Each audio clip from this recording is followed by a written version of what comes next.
Sino ang pumatay kay Lapu-Lapu? Ikaw, Michael. Ba, hindi ako, sir. Kahit mahirap lang kami, hindi ko magagawa yun.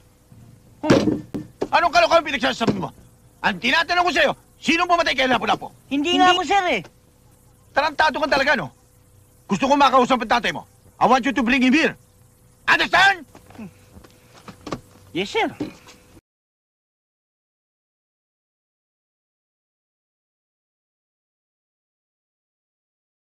Tay, ibig daw kayong makausap sa eskwela. Bakit?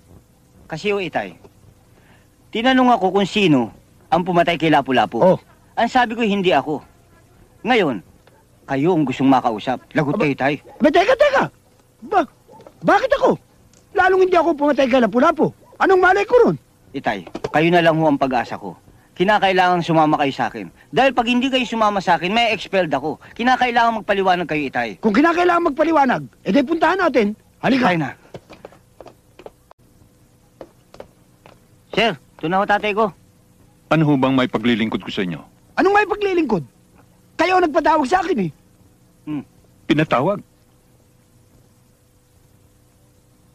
Sir, ako nagpatawag.